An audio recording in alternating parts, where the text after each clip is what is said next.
Chapter 3.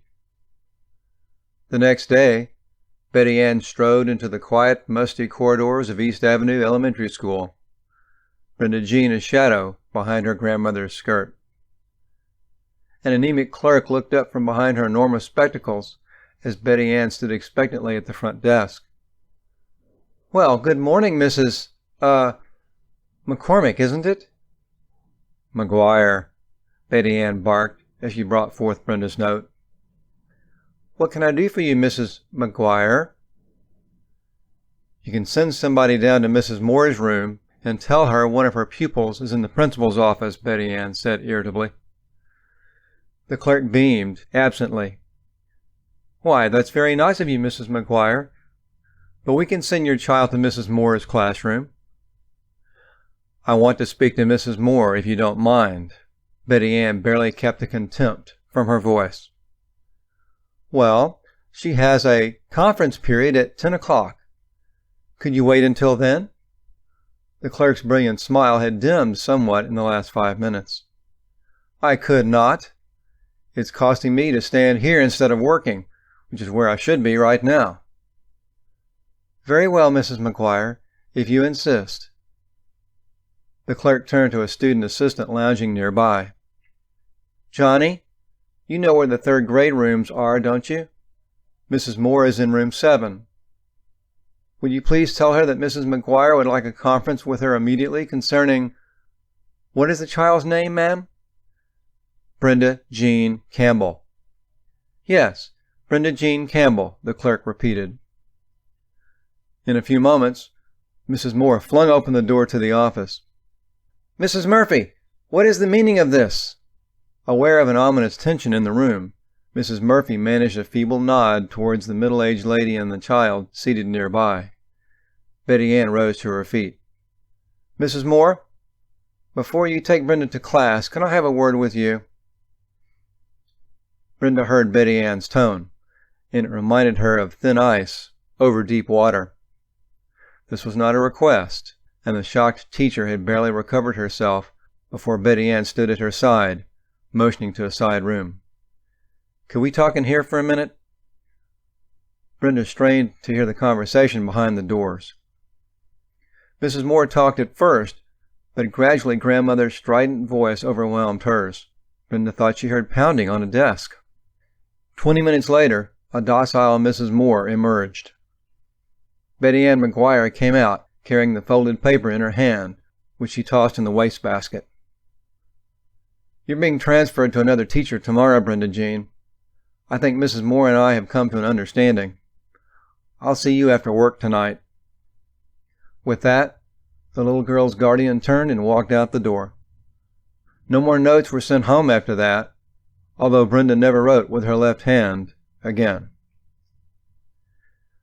Later that summer, Brenda heard from her father. One Saturday morning, Brenda watched as Betty Ann walked across the street to the mailbox. She stared curiously as her grandmother opened an envelope, then stood transfixed, reading. Brenda rode her bicycle across the street. "Grandmother, is anything wrong?" Betty Ann glanced up, her concentration broken. "Well, child, no, I don't think so." Betty Ann waved the letter in her hand as she spoke again. "Let's go on back home. I need to tell you and your brother about this." Brenda ran for Junior, and both children followed their grandmother into the kitchen, where they perched on their chairs as Betty Ann described the puzzling letter. "Kids, your father has apparently met a woman down in Fort Bragg who he says he's going to marry. Her name is Margot Stevens." Betty Ann paused, adjusting her bifocals. Her finger drew an invisible line across the paper. Brenda looked over at Junior, who returned her look of surprise. "Your dad says that Margot is in the middle of her divorce and needs a place to stay, and would we mind if he brought her up here for a few months?" Betty Ann thought out loud. "Well, we have the den and the bedroom downstairs. I guess it wouldn't be any problem. I'll tell John when he gets home tonight." Junior spoke up. "Grandmother, have you ever seen her? Is she nice?" Betty Ann shook her head. No, son, I've never seen the woman, but it says here she has 4 children. Your daddy might just bring the whole brood when he brings her.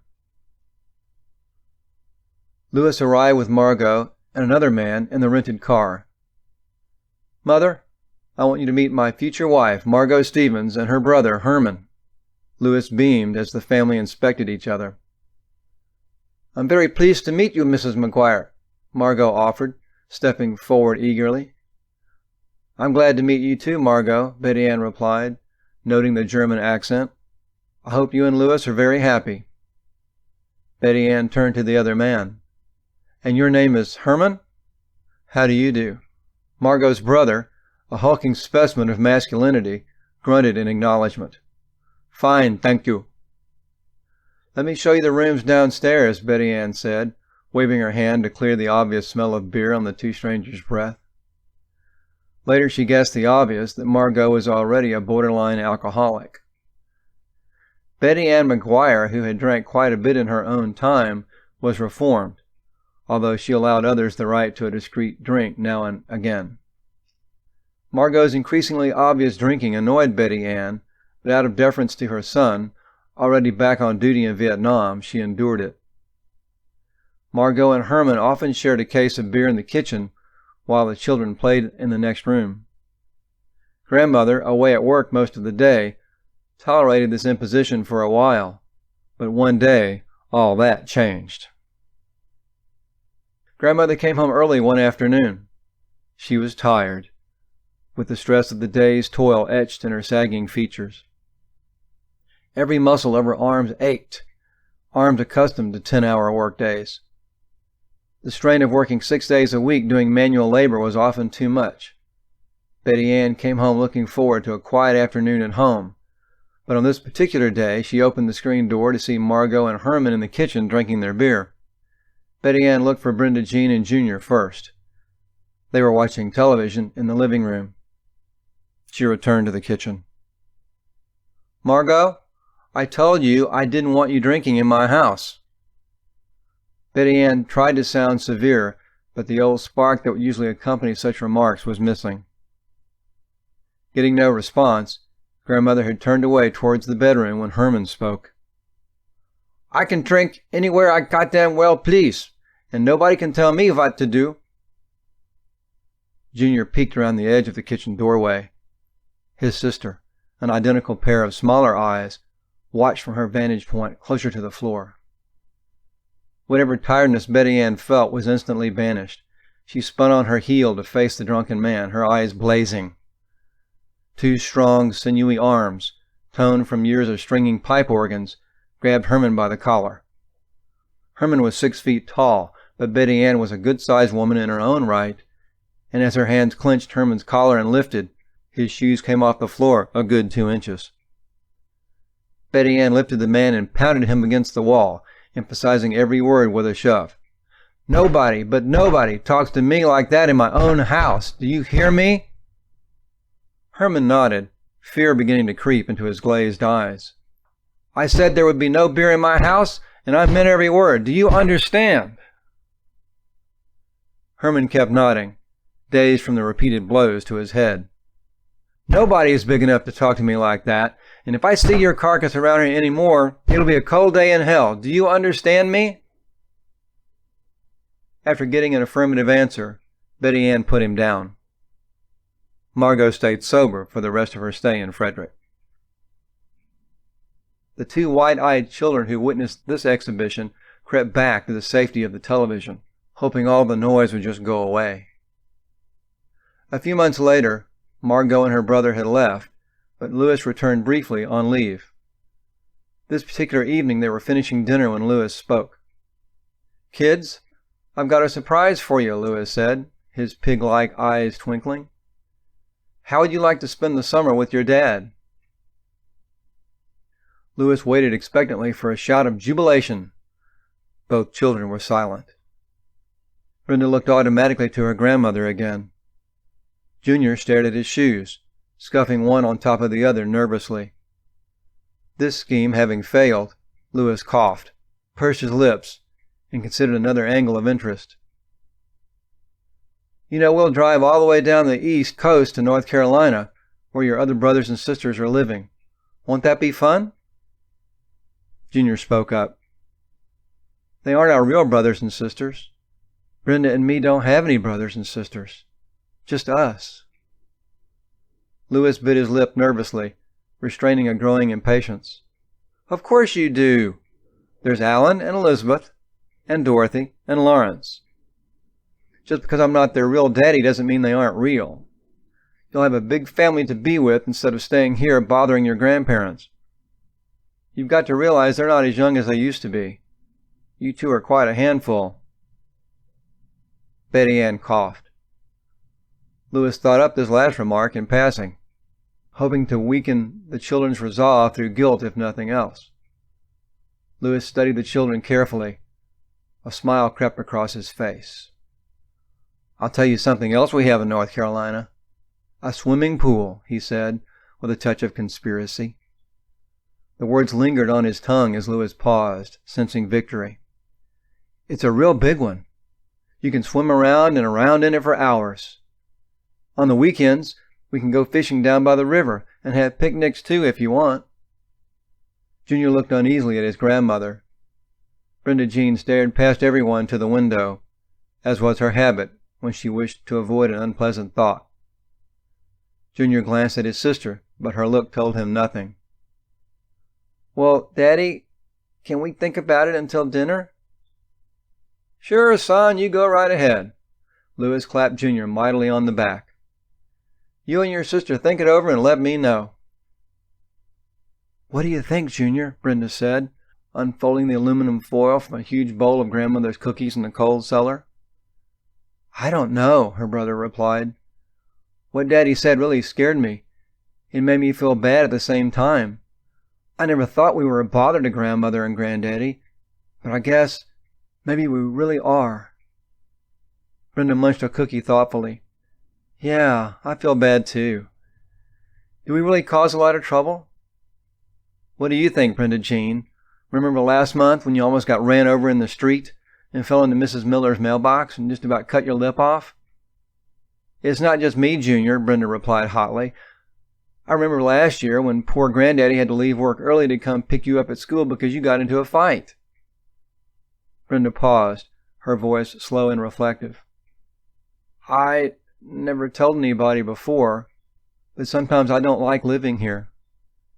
Grandmother and Granddaddy work all the time, except for the weekends, and Great-Grandmother is so mean. She even got mad at Grandmother for buying us some new school clothes." Junior nodded in agreement. "You think Daddy is right, don't you, Junior?" Junior rolled the foil back over the cookie bowl. "Yeah, I think he knows what it's been like for us. You want me to tell him we'll go?" "I'll go if you will," Brenda replied, her voice breaking with an emotion she could not define. "Okay," Junior said finally, taking her hand in his. "We'll go. But only for the summer, just in case we don't like it." Brenda, Junior, and their father left Frederick, eagerly anticipating the busy summer. Not only would they be with their daddy, but the pool and the picnic sounded especially inviting. Reality, however, was not as Daddy had painted it. Louis never took them on a picnic that summer. There were no parties. There were no brothers and sisters, as Louis had promised. Margot's children would live with their father until the divorce was final. The pool was the biggest disappointment of all. It was 4 feet wide and 3 feet deep. A baby pool. Junior and his sister stood ankle-deep in the little inflated rubber thing in numb disbelief. Brenda burst into tears. Everything Daddy had promised was a lie.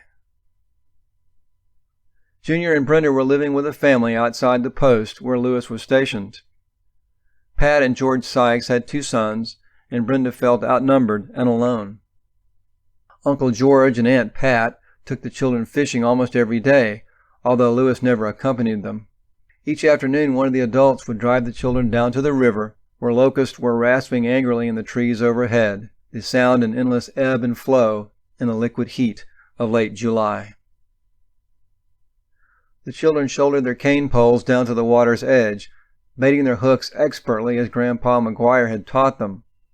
Through the sweltering afternoon, Junior and Brenda sat on either side of the pond, laughing and giggling as one or the other hooked a multicolored fish and flung it to the bank with reckless abandon.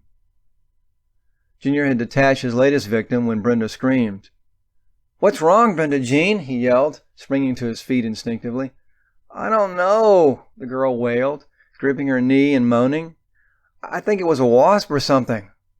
Junior helped his sister up the bank, dragging her toward the car. Pat Sykes wrung out the dish rag one more time, then laid it carefully out on the kitchen counter while she broke some ice cubes out of their tray. Poor child, she thought to herself, wrapping the coal washcloth around the ice and heading for the rear of the house. She could still recall the scene earlier that afternoon, of Junior helping his little sister up the hill to the picnic table. Pat wasn't sure who was crying harder, the boy or the girl. They were both so pathetic. Especially the girl, Brenda. The mother of boys herself, Pat had felt an overpowering love for the little girl, and Pat felt it again as she brought the washcloth into the bedroom where Brenda lay. Pat could almost see the heat rise from the child's face as the cool rag was applied. "Are you all right, dear?" Pat asked, kindly. "Yes, ma'am, I'm fine," Brenda replied, opening her swollen eyes slightly. How horrible, Pat thought to herself, and she was not thinking of Brenda's mysterious ailment. How can that man do such a thing, she wanted to shout. Why does he ignore them day after day? Pat Sykes snatched the covers up from the bed and covered Brenda, still fuming over the thought. She turned to the boy, sitting anxiously at the foot of the bed. "Junior, you watch your sister careful now, you hear?" "Yes, ma'am, I will," Junior replied softly, his eyes still wide with fear. Pat stopped in the doorway, her hands on her ample hips, and her thoughts were as distracted as Brenda's. George said that Campbell was getting remarried. So where is his wife? She said inwardly. It doesn't make any sense. He dropped these kids off and said something about them being a nuisance. If they're such a damn nuisance, why did he bring them with him? Pat shook her head at this incongruity, turning away to the dining room. I always thought there was something peculiar about Lewis Campbell, she reflected. Imagine a big hulking man like that, in charge of cookies and cakes. He seemed better suited for the infantry or something. What did he call it? The Quartermaster Corps. She had to admit Lewis baked very good cakes. He'd brought her another one last week. Well, I know one thing that makes perfect sense, she muttered to herself. I'm going to call that man right now and tell him to get over here. I don't care what excuse he makes up. Pat dried her hands on a towel and reached for the phone. The Army's dessert was late that day. Lewis left his job in the bakery long enough to take Brenda to a nearby clinic, where the bite was diagnosed as a black wasp sting. Within hours, the swelling had spread to the child's chest, back, and arms. Brenda stayed home in bed all that evening and the next day. By then, the effects of the reaction spread to the respiratory tract. By 3 in the afternoon, Brenda was gasping for breath, and her face was a growing shade of crimson. This time, Pat didn't wait. She took Brenda to the hospital. The doctor administered some medicine for the child and recommended complete bed rest. The next day, Brenda was left alone in the house, propped up on pillows. Her aunt and uncle had gone to work. Junior crept softly into the darkened room. Brenda Jean, you all right? He asked tenderly. Brenda Jean smiled in spite of her pain. Oh, I'm fine, Junior. Don't worry about me. You aren't worried, are you? She gripped his arm, glad he was with her. Well, sure, sis. Don't we always look out for each other? Junior glanced out the window at Carl and Randy, his male fishing companions, swinging in a rubber tire swing. Brenda saw where her brother's attention was and smiled again. You want to go fishing, don't you, Junior? Gee, no, Brenda Jean. I'd rather stay with you. You might need me or something. Junior spoke forcefully, his eyes blazing. Brenda squeezed his hand. No, I can tell. You really want to go fishing.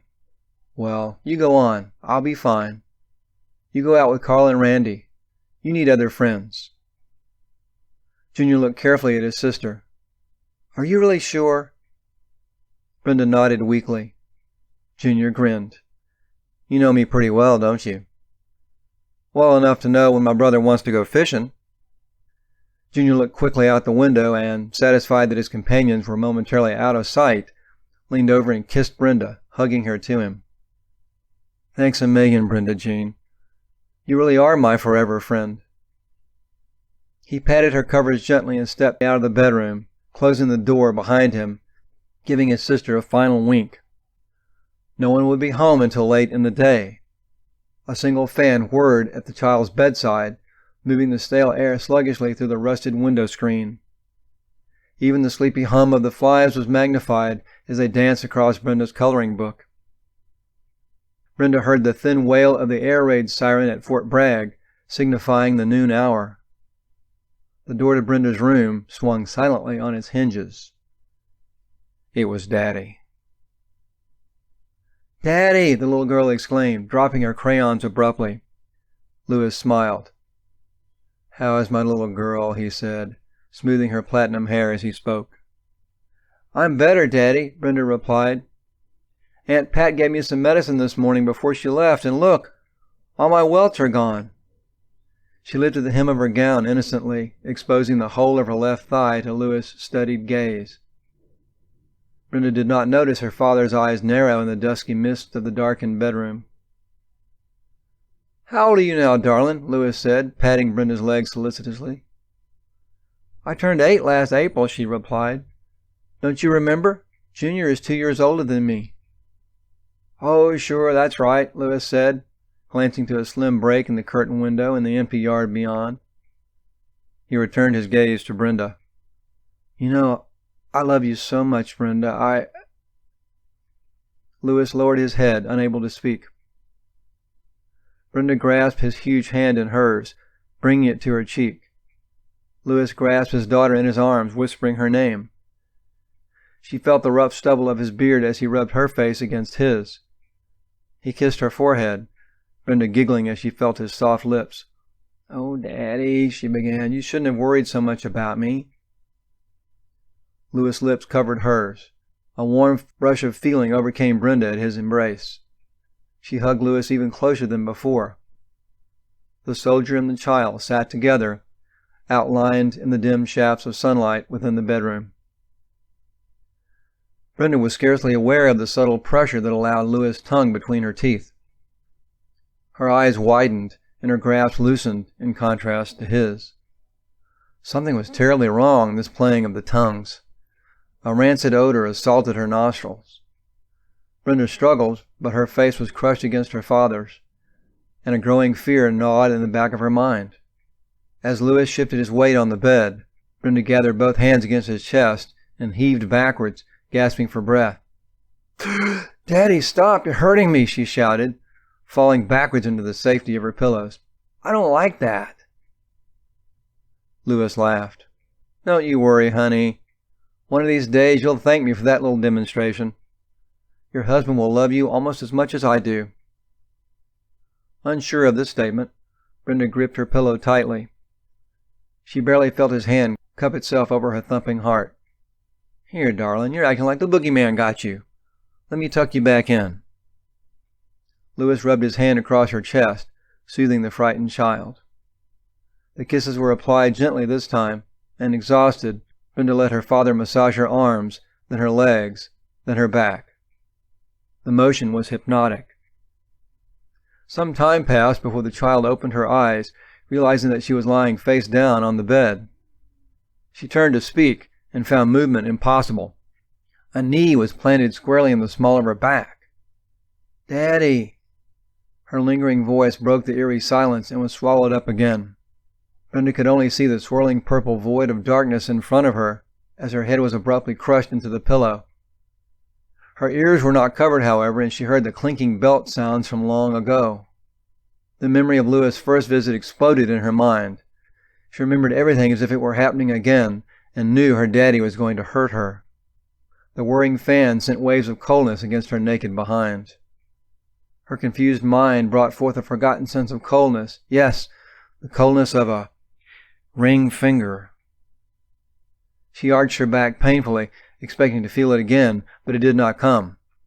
From her cocoon of darkness, the shivering little girl felt the old terror return.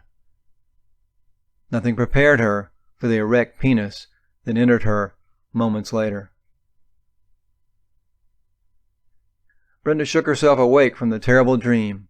It must have been a dream, for there before her stood her father, immaculate in his fatigue uniform, smoothing a crease in his sleeve.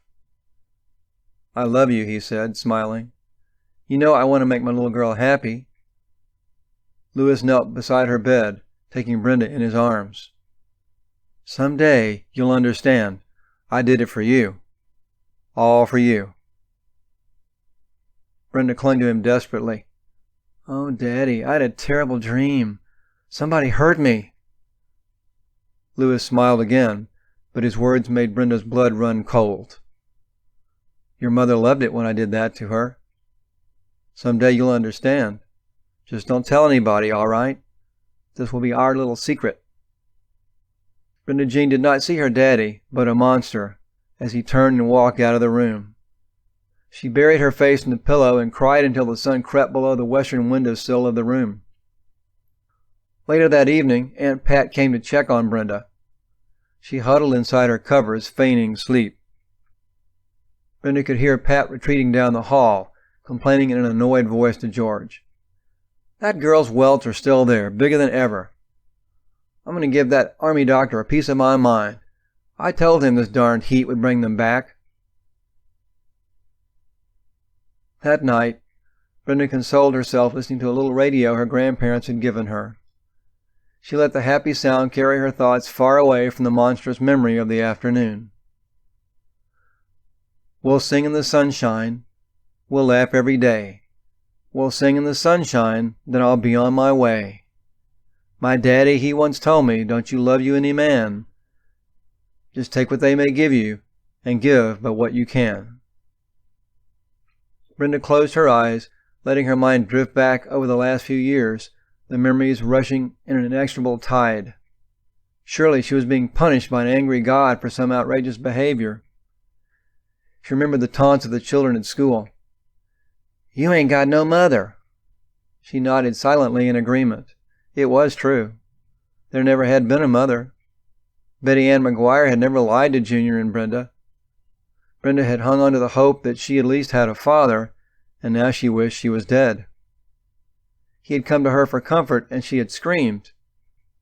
Obviously her father had special needs, unheard of by little girls with no mothers to school them. Brenda lifted her tear-stained face from the pillow, resolved to win her father's favor.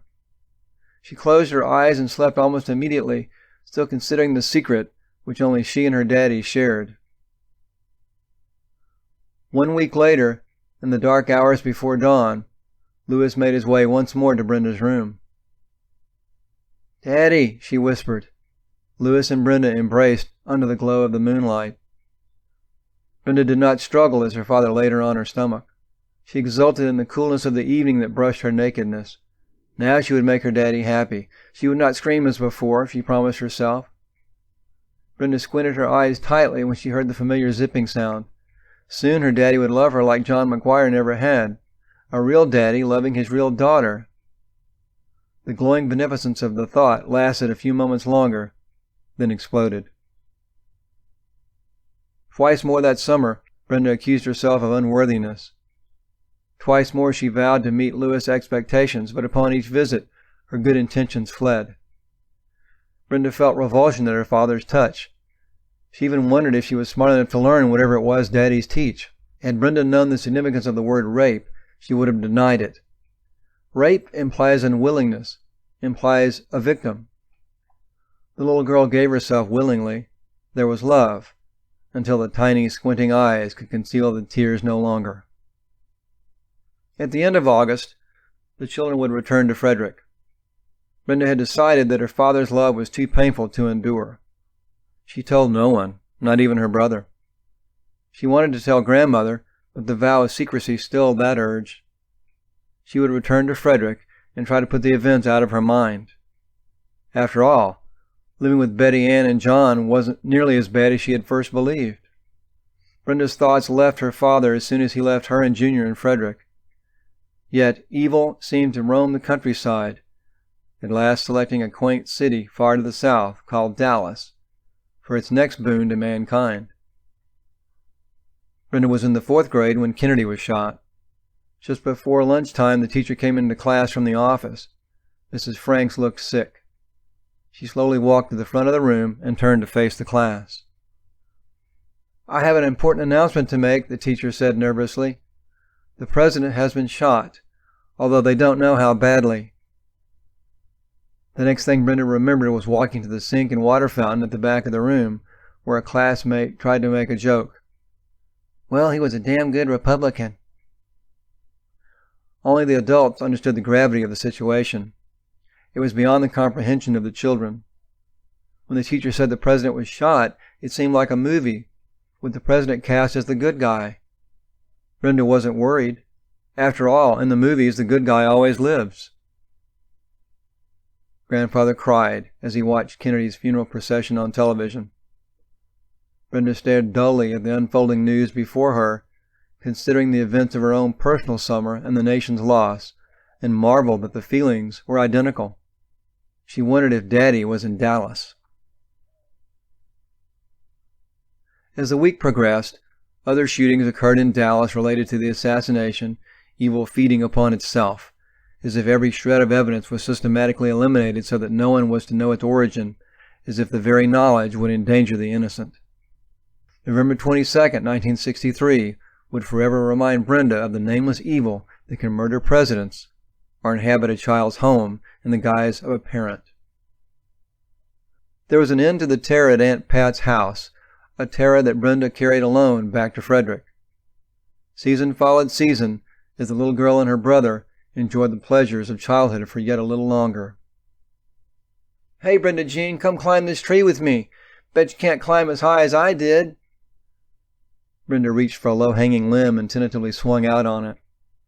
The outline of a brassiere drew taut underneath her t-shirt. The little girl was already encumbered with the trappings of approaching womanhood. Brenda grimaced as the limb took her weight. The bra straps were cutting into her shoulders.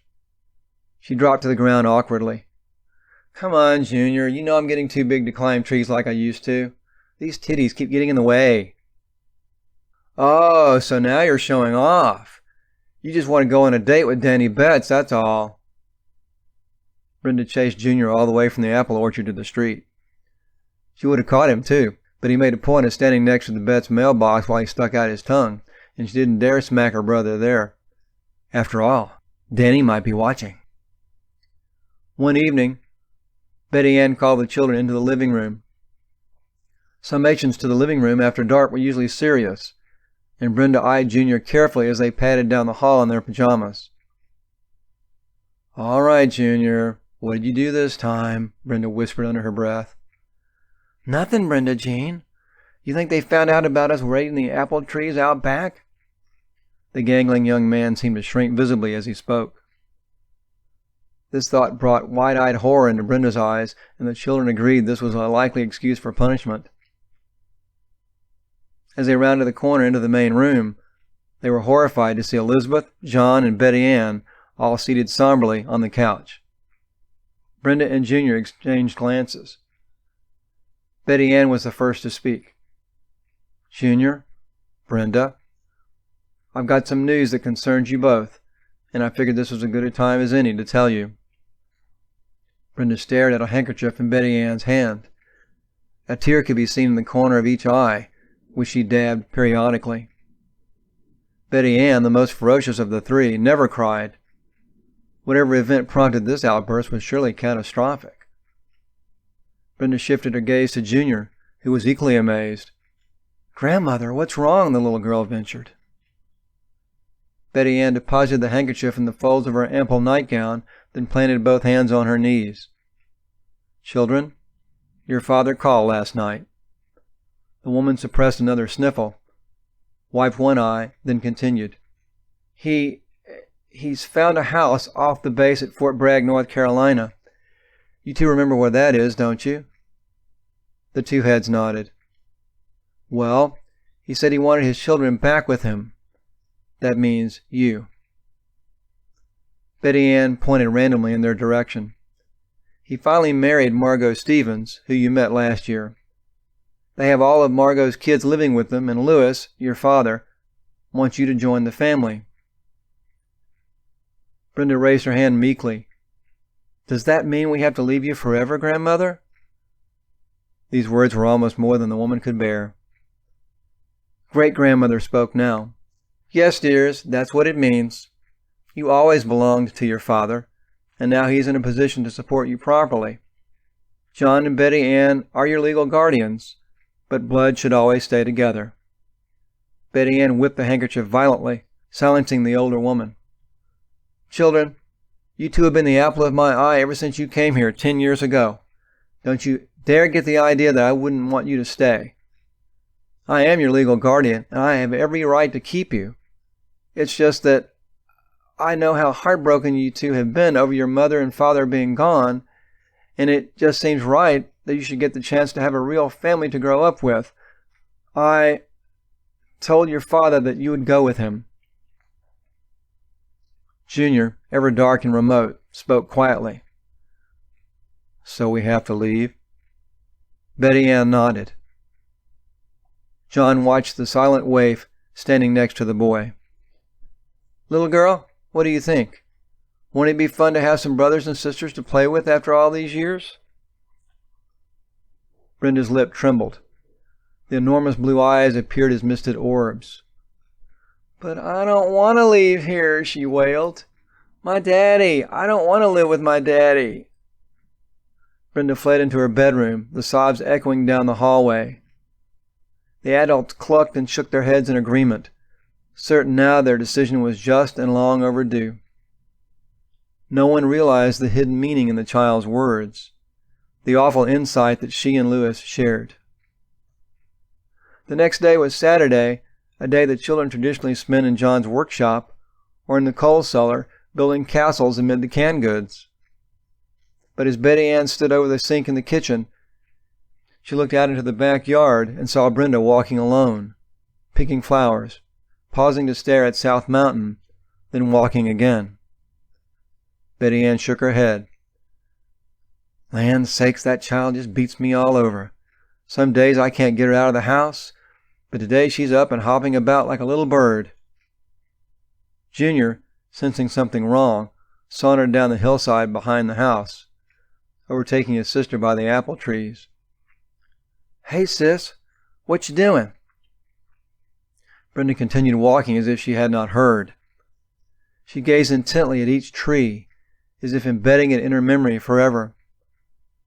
In her right hand she absently clutched a bundle of crimson poppies. Junior called to her again. Hey, Brenda Jean, hold up for a second. What you doing, I said. Just walking, that's all. Come on, Brenda Jean, don't kid me. It's about Daddy, isn't it? With a sigh, Brenda flopped down upon the granite outcroppings next to the garden, the handful of flowers scattering at her side. Yeah. She turned to her brother, searching his face. Do you really want to go away? Junior stood for a moment, scratched his head, then kicked at one of Granddaddy's leaf piles. Well, yeah, it might be kind of neat. Don't you remember Robert Mackey last year? He teased us all the time about not having real parents. And besides, remember what great-grandmother said? She said we were kind of a bother anyway. Maybe it's better this way. Maybe this is the way it should always have been. The little girl nodded.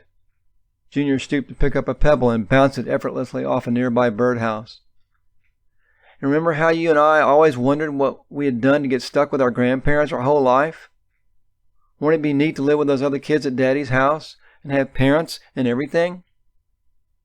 Yeah, I guess you're right, Brenda replied listlessly. Come on, sis, don't be sad. It'll be great fun, you'll see. Besides, even if we don't like the other kids, we still have each other. Forever friends, right? Brenda pouted for a moment longer before Junior made an outrageous face and she burst out laughing. The agreement was sealed. She would face this new adventure with her brother. She would not mention Louis' attacks. she would not ruin Junior's trip, too. She laughed with Junior as they chased each other around the yard once more, but the boy did not see the haunted look in Brenda's face as he scattered russet and crimson leaves with glee. Louis was duly notified and preparations were begun. A few weeks later, a picture arrived for the children, doubtless to allay their fears of the new household and introduce them to the soon-to-be relatives. Junior and Brenda huddled together in the stairwell of the basement, inspecting each face behind the glass-plated frame in their hands. The new family was rather handsome.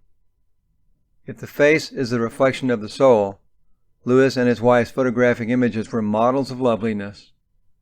Brenda was less impressed. She remembered the saying, "Don't judge a book by its cover." There was Margot as they remembered her, with her hands folded, the light shining on her high forehead, her black hair piled high on top of her head. Her eyes seemed pleasant enough, set about high Slavic cheekbones. Her nose was a little too long, almost witch-like, but certainly not a major fault. The lips were thin, opening up into a smile. Was it Brenda's imagination, or was the smile just a little too wide? Was the smile genuine, or was there tension behind the eyes, a nervousness the camera could not conceal? Louis had a large, square face, an honest face, the lips delicate, almost a Cupid bow mouth, and the famous broad Campbell nose rising from the generous cheeks. Only the eyes gave him away, a bit too small for such a large face, almost pig-like, yet commanding, as if some unknown force lived behind them. The smile wasn't really a smile, but a mysterious half-sneer. While everyone else looked to the right of the camera, Louis looked straight into it, challenging it, as if to say, "I know you. I'm bigger than you. I can beat you." It was a look of a bully. Little Alan was the impish one, all freckles and smiles. Dorothy sat next to her mother, one arm around her. The face was very similar to Alan's, and in fact, she would have been cute, as the boy's twin brother. Elizabeth, the littlest girl, had her mother's features, but a little more sad and honest, with none of Margot's forced grin. "Look," Junior said, pointing. "The little boy, what's his name? He looks kind of like me." Brenda looked again at the picture of Alan and nodded silently. Indeed, the eyes did bear a startling resemblance to the two children and Frederick. Brenda could not stop a wave of uneasiness that came over her as she saw herself reflected in the tiny face. She thought the two youngest were Margot's children from a previous marriage. She had heard about Margot's divorce, but she didn't know that Margot and Louis had known each other before that. How long? How well? That was something she would only suspect for years to come. The trees in the old backyard were bare as John and Betty Ann and Elizabeth said goodbye to the children. Louis packed the last of the children's belongings in the station wagon. John eyed the car wistfully. He was remembering a discussion earlier that week. "Louis, why don't you take my station wagon since you don't have a car?" "Sorry, John, can't afford it." "Well, I'll sell it to you for $100. "I don't have $100. "Then take the car. Pay me when you can." "Well, okay." Betty Ann brushed Brenda's platinum hair away from her face, busying herself with last-minute details in an attempt to hide her own emptiness. "Well, Brenda, you certainly are a grown-up young lady," Betty Ann exclaimed. "Why, if I didn't know better, I'd swear you were 13 and not just 10. Don't you think so, John?" Brenda cringed at these remarks, unwilling to accept the admiring glances at her developing figure. "I think she looks absolutely beautiful," Louis said, pushing his fingers across his scalp. Brenda glanced at her father and noted the intensity of his gaze, as if he were inspecting every thread on her blouse. She downed her head, ashamed of her father's undisguised admiration. John shuffled his feet uneasily, and he would not know why until much later. He looked off into the distance, into the backyard, where the garden was, where it always was, looking as it always would, even years later, when he would still be digging in it. Betty, look what I found! John held up a plastic green soldier. The children had often played war around the garden and the septic tank, when there was a big dirt pile there. Betty Ann knew what John was thinking, and she remembered with him. A chorus of locusts rose and fell on the summer air. John, did Lewis ever pay you for that car? Nope. Think he ever will? I guess not. How long has it been? 10 years. Betty Ann saw the tears in his eyes as he put the soldier in his pocket. I never should have let them go.